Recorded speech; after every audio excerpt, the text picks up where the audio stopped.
How was this infinite? How was this finite? Limited ego sense arisen in it, without any justification and support.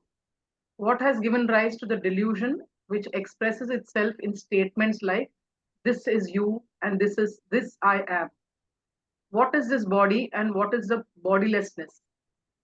Who lives and who is it that dies? Surely my ancestors were of little understanding in that they abandoned this infinite consciousness and roamed this little earth. What comparison is there between the vision of the infinite and this fearful vanity known as worldly glory, which is full of dreadful desires and cravings? This vision of the infinite consciousness is pure and is of nature of supreme peace. And it is surely the very best among the visions, and that was possible in this universe. The sovereignty of the world, as also all things in the world, in the three worlds, exist in consciousness. Why do people not experience the truth that there is nothing outside of consciousness? Everything, everywhere, and at all times is easily obtained through consciousness, which is omnipresent and under undifferentiated. The light that shines in the sun and the moon, the energy that animates the gods, the intrinsic characteristics of the mind and the elements, qualities and the faculties that exist in nature, like that in space which permits aircraft to move in, and the infinite variety of manifestations of energy and the intelligence are all the expansions and the functions of the one cosmic consciousness, which in itself is undivided and unmodified. The infinite consciousness simultaneously pervades the three periods of time and experiences the finite worlds. The consciousness experiences simultaneously what is sweet and what is bitter. It is tranquil and at peace. Because this consciousness is in itself free from all modifications, concepts, and percepts. And because it is subtle and experiences all things at the same time, it is ever at peace and homogeneous, even while apparently experiencing the diversity of diversity of diverse phenomena. Bold में लिखा है, when the apparently transformed becoming resorts to or rests in that being which has not undergone any modification, the former is freed from sorrow. And when what is seen by what is not, bracket में, or by the mind in which there is no movement of thought, that which is abandoned is wickedness. पढ़ू स्वामी जी और एक बार. पढ़ लीजिए. When the apparently transformed becoming or resorts to or rest on that being which has not undergone any modifications, the former is freed from sorrow. And when what is seen by what is not, or by the mind in which there is no movement of thought, that which is abandoned by its wickedness. When consciousness abandons the perception of the three modes of time, when it is freed from the bondage of objectivity or conceptualization, it rests in utter tranquility. It is as if it were unreal because it is beyond prescription. Hence, some people declare that the self does not exist.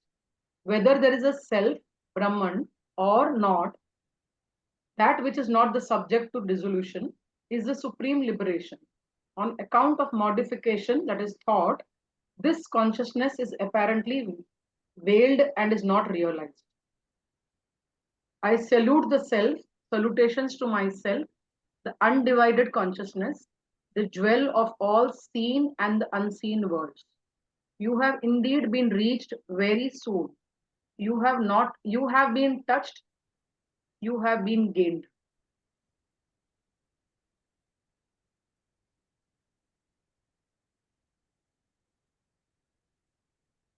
Swami ji, ये experience है क्या meditation का?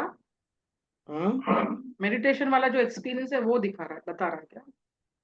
Basically ये बोल रहा है कि जब तक डुअलिटी छोड़ते नहीं ना, तब तक कॉन्शियसनेस परसीव नहीं होता। और जैसे ही कॉन्शियसनेस का परसेप्शन बढ़ता है, डुअलिटी, दुनिया के बारे में जो भी परसेप्शन है ना, वो समाप्त हो जाता है। लेकिन जब तक उसको छोड़ेंगे नहीं, तब तक कॉन्शियसनेस को हम परसीव नहीं कर सकते। ये एक बात जो है ना, आगे भी पढ़ लीजिए।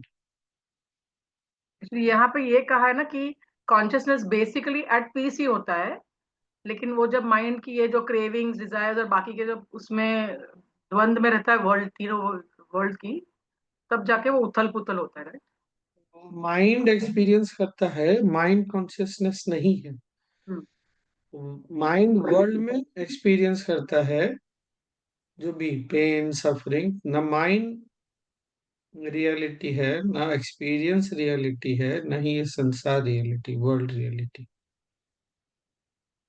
पर हमारे अंदर ये बहुत गहरे बैठ गया है कि रियलिटी यही है। जब तक ये रियलिटी हम नहीं छोड़ते, तब तक जो रियली, जो सच में है, वो हम नहीं देख सकते। पिछले, रियलिटी नहीं छोड़ते मतलब वी हैव टू अंडरस्टैंड कि इट इज नॉट रियल। या करेक्ट, पिछले दो प्रहलाद तीन दिन से मैं हम्म। यही बोल रहा हूँ कि स्पिरिचुअलिटी में सबसे पहले अनलर्निंग होता है। हम्म। इसीलिए पढ़िए, आगे बढ़ लीजिए। Prahlad continued to contemplate. Om is the one non-dual consciousness, devoid of all perversion. Whatever there is in the universe is the one self. In the past, present, and in the future, here, there, and everywhere, it is ever the same in all apparent modifications. Utterly fearless and uninhibited, it is this consciousness that brings into the manifestation and sustains the infinite variety of beings, from the creator to the blade of grass. It is very dynamic and active, yet it is more inactive than a rock, and it is more unaffected by such activity than even the space. It is the self or consciousness that activates the mind, even as a wind rustles the leaves. It makes the senses function at a rider guides the horse, as the rider guides the horse. Though the self is the lord of the body, it is ever engaged in diverse actions as it is in a as it is in a slave. This self alone is to be sought, adored, and meditated upon. It is by resorting to that one crosses this world appearances with its cycle of birth and death and delusion. It is attained in one's own body without even the need of to call upon it. It manifests itself and reveals itself even if it is contemplated for an instant. Though it is a lord of all and it is endowed with all excelsis,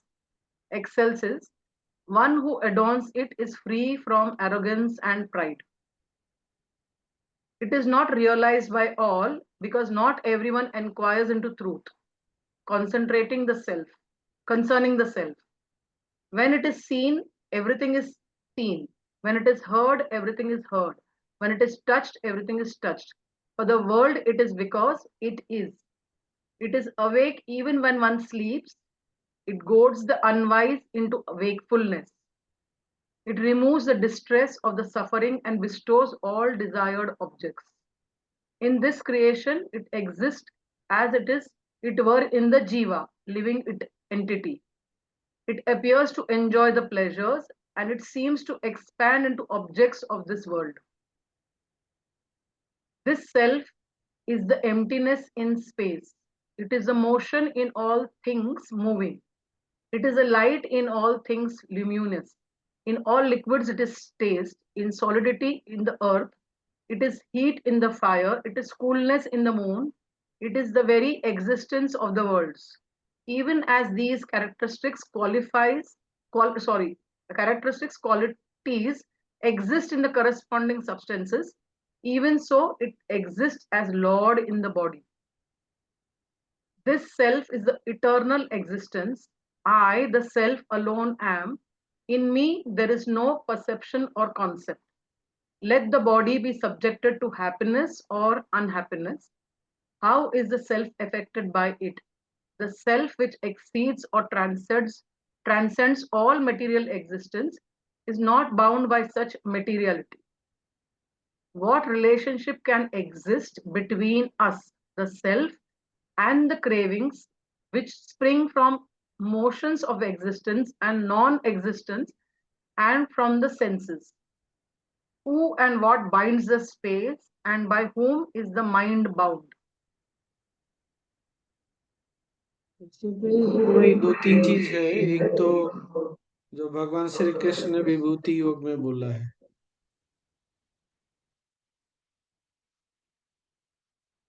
पूरे संसार में जो कुछ भी सर्वोत्तम है, गुण है, वो मैं हूँ। और 7 लेयर्स ऑफ एग्जिस्टेंस के डिस्कशन में हमने देखा था ना, चाहे वो मन है चाहे शरीर है, जो कुछ भी है उसका स्रोत, उसका सोर्स सातवां है, सेल्फ, सोल और कॉन्शियसनेस। वो है, इसीलिए मन चलता है, मन है। वो नहीं रहेगा तो मन भी नहीं रहेगा।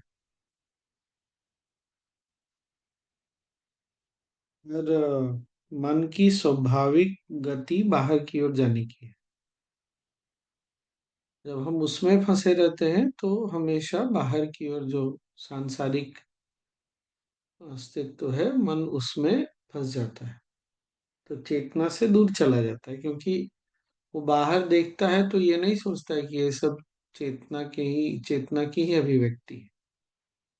उसको ये लगता है मैं अलग हूँ, ये अलग है और चैतन्य शक्ति अलग है। अगर सजगता आती भी है तो अधिकतर जिंदगी तो चैतन्य शक्ति के प्रति जागृत ही नहीं है। जागते हैं तो लगता है सब अलग है नहीं। इसीलिए बोल रहे हैं ना, उसी में सब है, उसी में रहता है और उसी में समा जाता है, उसी से आता ही है। तो वो उस तरफ दृष्टि को घुमाना बहुत आवश्यक है। और उस तरफ दृष्टि को घुमाने के लिए वो गुरुदेव कहते हैं ना, somebody to nobody to everybody। तो पहले ये समझना पड़ेगा कि हम कुछ भी नहीं है, बाद में ये आता है कि सब कुछ। जो यहाँ बोल रहा है एकदम हम कुछ हैं, और इससे हम सीधे वहां नहीं पहुंच सकते कि हम सब कुछ। बहुत टफ है। ध्यान में जब भी ध्यान करते हैं, ये स्मृति में रखना है कि ना ना तो सृष्टि करता, वो बोल रहे हैं ना कि चाहे वो घास हो चाहे सृष्टि करता हो, वो सब चेतना के ही अंग है।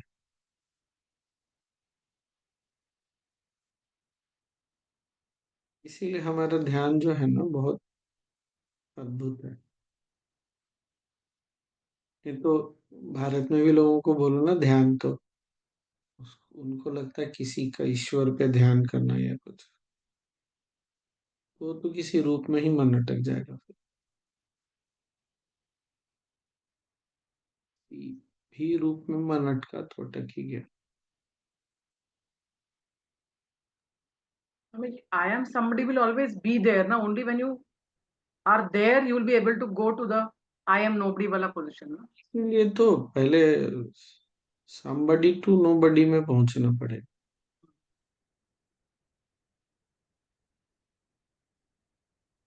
हम्म, इसको इसीलिए रोज पढ़ने के लिए गुरुदेव बोले, क्योंकि पढ़ते पढ़ते पढ़ते ना वो बार बार अंदर जाते जाते जाते धीरे धीरे क्या होता है कि वो जागृत अवस्था में भी उसका ना एहसास होने लगता है। एक बार दो बार सुनने से तो नहीं, मन की आदत इतनी जल्दी बदलती नहीं ना। ये अच्छा रहेगा कि हम लोग डेली सुने, कोई भी पढ़े तो डेली पढ़े।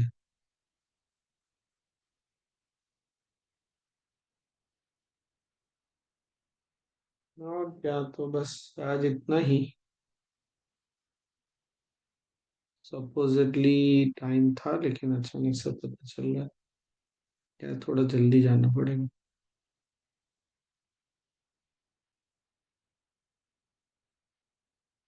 क्या जब तक चैतन्य शक्ति को थोड़ा बहुत भी अगर पहचानने लगे ना, देखने लगे, तो अहंकार का भाव तो शुरू में रहेगा ही। मैंने चैतन्य शक्ति को देखा, मैंने, कि मैं कौन है इस पर विचार नहीं करते। वही बोल रहे हैं, क्योंकि लोग ना इस इंक्वायरी नहीं करते। मैं हूँ तो मैं कौन हूँ, मैं क्या हूँ, मैं का क्या मतलब है। ऐसे भी सोचने लगेंगे ना तो धीरे धीरे छूटता चला जाएगा सारा चीज। फिर बैठ नहीं सकेंगे।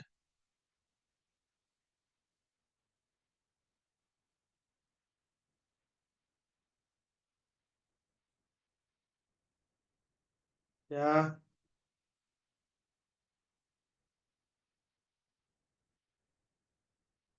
और क्या, बस।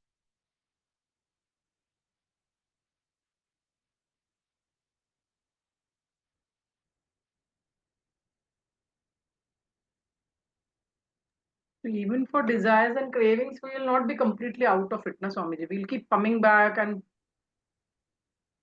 हाँ, तो वो जो हमने बात किया था ना कि कोई भी इच्छा हमको जड़ता की ओर लेके जाती है, और इच्छा,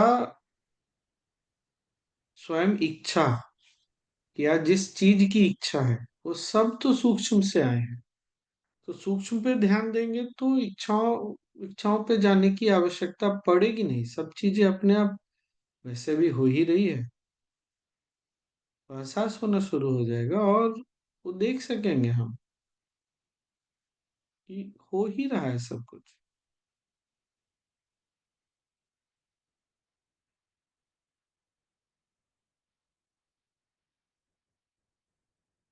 ऐसे भी देखें तो पहले अगर इच्छा आती है तो इच्छा कोई क्या बोले उसको, स्थूल तो होती नहीं ना, वो तो सूक्ष्म रूप होता है इच्छा, एक विचार होता है।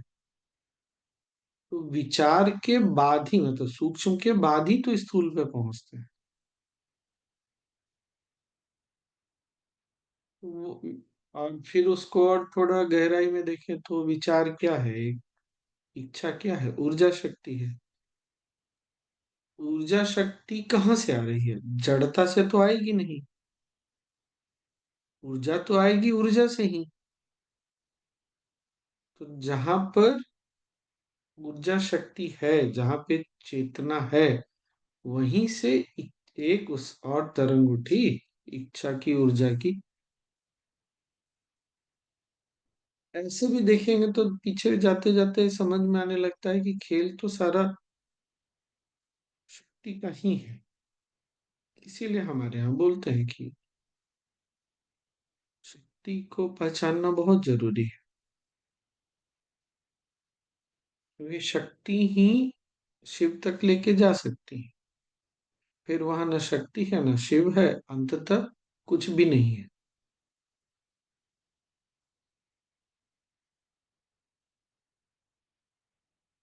ऐसे भी देखेंगे तो समझ में आता है कि शक्ति है, तो शक्ति से ही शक्ति आती है, और शक्ति को पहचानने लगेंगे तो शक्ति पे ध्यान चला जाएगा। ऐसे तो बोलते हैं ना, माँ सब चीज माँ के कारण ही।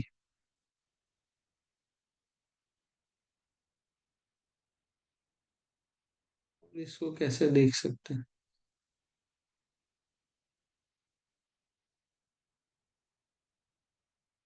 तो गुरुदेव बहुत बार बोलते हुए ना, हमारा भी अस्तित्व क्या एक दो सेल से एक सेल बनता है, वो दिखता भी नहीं है आंखों से। तो सूक्ष्म से ही सब आते हैं, सूक्ष्म में ही है।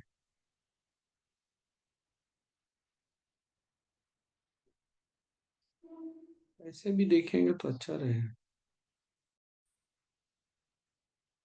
दृष्टि को हम ही घुमा सकते हैं। बार बार ज्ञान को सुनते हैं तो दृष्टि के घूमने की वो सेल्फी लेते हैं ना। अभी तक हम बाहर का फोटो ले रहे थे, अब हमको सेल्फी मोड में जाना पड़ेगा। गुरुदेव बोले ना, मैं केवल सेल्फी नहीं देता, सेल्फ से मिलाता हूँ। तो सेल्फी ले तो लेते हैं, पर सेल्फी लेने वाला कौन है? कहानी वही है, कैमरा का मोड टर्न करके हमारी जो चेतना है जो बाहर की ओर जा रही है उसको घुमा के अपने ऊपर, क्योंकि हम हैं इसीलिए सब कुछ है।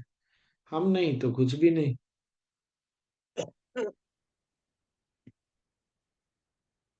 हम्म। आज के लिए इतना ही। कल भी मिलेंगे और परसों भी मिलेंगे। 16 का मैं पता कर लेता हूँ। आज 13 है नहीं? आज हाँ। 13, हाँ 13। तो 13, 14, 15 तो मिलेंगे, 16 का देख लेता हूँ। स्वामी जी एक बात पूछनी थी, पूछूं? हाँ बोलिए ना।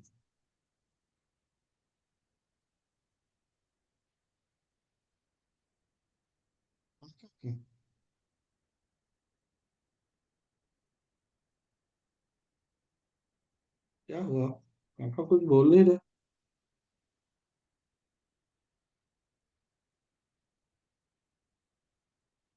स्वामी जी, इंटेलेक्ट और सेल्फ में क्या डिफरेंस है? इंटेलेक्ट और सेल्फ में क्या डिफरेंस है? इंटेलेक्ट का काम है चीजों में अंतर देखना। बुद्धि अंतर देखती है, तभी हम चीजों को पहचानते हैं। तो जो शक्ति हमको चीजों को पहचानने में मदद करती है उसको इंटेलेक्ट बोलते हैं। जैसे ये खिड़की है, ये दीवार है, तो मूलतः मैं क्या बोल रहा हूँ कि मैं खिड़की नहीं हूं, मैं दीवार नहीं हूँ, खिड़की दीवार नहीं है, दीवार खिड़की नहीं। आत्म तत्व क्या है? जिससे बुद्धि को शक्ति मिलती, जिससे बुद्धि है, वही आत्म तत्व है।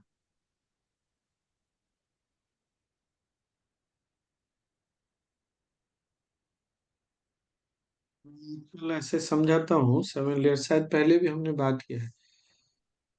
शरीर जड़ है, और श्वास जो है वो, अच्छा हमारा अस्तित्व तो जड़ भी है सूक्ष्म भी है, हमको पता है। तो शरीर जड़ है, और श्वास को छोड़ के फिर बाकी सब सूक्ष्म है।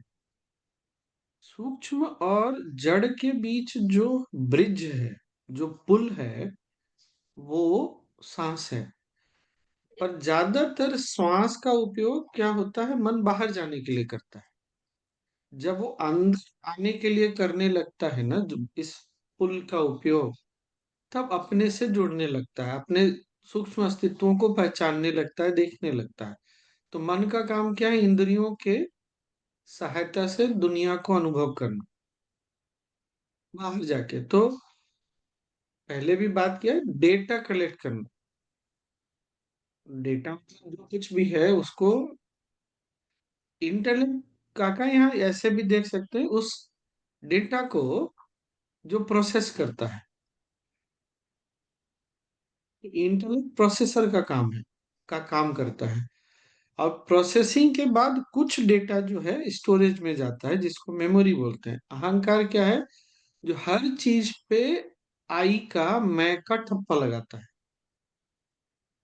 क्या भाव? ये शरीर मेरा है, ये स्मृति मेरी है, मेरी बुद्धि बहुत तेज है, ये अहंकार का काम है। और आत्म तत्व का काम क्या है? वो साक्षी भाव से देखता है, वो इन सब को देखता है केवल। जब सब काम कर करके थक जाते हैं, विशेष करके शरीर बहुत थक जाता है, तो बोलता है चलो ठीक है, अभी अब विश्राम करने का समय आया, और शरीर को फिर समाप्त कर देता है, ताकि एक नए शरीर में आके फिर से शुरू करो काम। तो ध्यान क्या है मूलतः? आत्म तत्व को जीते जी उसके प्रति जागृत होना, शरीर के रहते, मन के रहते, बुद्धि के रहते, सबके रहते। समाप्त करने की आवश्यकता नहीं है, लेकिन जैसे ही उसके संपर्क में आते हैं, उसके सामने सब कुछ नगण्य हो जाता है। इसीलिए बहुत गहरे ध्यान में हैपन की अनुभूति, ये सब कुछ नहीं है, ये मतलब इसका सब कुछ है, ये भी अनुभूति गायब हो जाती है, क्योंकि उसके सामने कुछ टिकता नहीं है। ऐसे जैसे सूर्य के बिल्कुल पास चले गए तो अंधकार का कहाँ कोई, हाँ नहीं, दीपक का, बल्ब का, लाइट, ट्यूबलाइट का, किसी चीज का कोई उपयोग नहीं।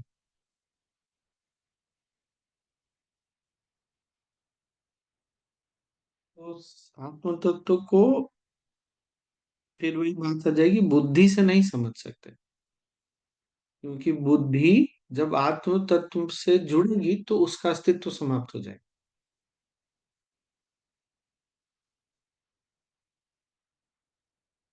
तो बुद्धि से नहीं समझ सकते, केवल बात कर सकते हैं।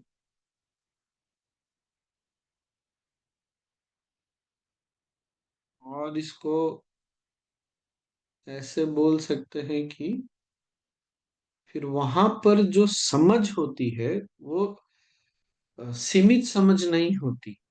फिर वो जो बात होती है ना, इंट्यूशन, प्रज्ञा, क्योंकि वो जड़ नहीं है, वो चैतन्य है, वो किसी भी चीज को समझ सकती है, अनुभव कर सकती है, बिना भी किसी चीज के। जैसे ऐसे जैसे अंधा देख सकता है, बहरा सुन सकता है, बिना नाक के कोई सूंघ भी सकता है, गंध भी ले सकता है। तो मूलतः ये वाला अच्छा था डिस्क्रिप्शन। तो वो चैतन्य शक्ति में वो सारी चीज समाहित है, तो उसको किसी चीज की आवश्यकता नहीं पड़ती, इसीलिए इंट्यूशन काम करता है। इसीलिए अगर किसी को एक्सेस मिले तो वो चेतना में जाकर के समय के पार, जो काल ज्ञान का है, काल के परे, वो देख सकता है, उसको समझ सकता है क्या है। तो ये चेतना का खेल है, ऐसे भी चेतना को समझ सकते हैं। पर वही है, सुन सुन के नहीं होता, और ध्यान करना बहुत आवश्यक। नहीं तो सुन सुन के केवल धारणाएं बनती जाती है, और कुछ नहीं होता। इसीलिए ध्यान कोई भी नहीं छोड़िएगा, चाहे कुछ भी हो जाए। नहीं तो बहुत जल्दी धारणाएं बनती है, क्योंकि हम लोग बहुत बुद्धिमान है। मन का अस्तित्व और बुद्धि का अस्तित्व धारणाओं पे ही टिका हुआ। हाँ राजू। स्वामी जी सूत्र ही है ना, बुद्धि अलग है सेल्फ अलग है, भेद ही है। हाँ, वो जागृत, एक पल के लिए जागृत तो होना ही है ना। जैसे गुरुदेव ने नारद भक्ति सूत्र में अगर किसी को याद आए तो क्या बोला, प्रेम में क्यों तकलीफ होता है? क्योंकि प्रेम में जब पढ़ते हैं ना तो बुद्धि का अस्तित्व समाप्त हो जाता है। प्रेम बुद्धि से हो नहीं सकता, तो मन को, बुद्धि को बहुत कष्ट होता है, वहां अहंकार भी मिटता है, इसलिए भी बहुत कष्ट होता है। तो फिर कष्ट होता है तो वो वापस आना चाहता है, इसीलिए फिर फाइट शुरू होता है। तुमने ऐसा क्यों बोला, तुमने ये क्यों नहीं किया, तुमने मेरे से बात क्यों नहीं किया। ये सब क्या है? मन, बुद्धि और अहंकार की वापस आने की चेष्टा।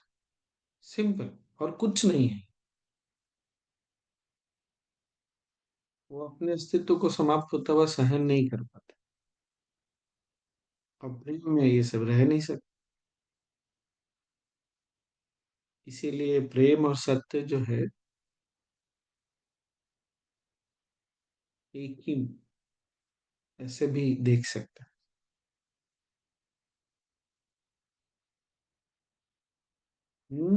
आज के लिए इतना ही, चले, ठीक है।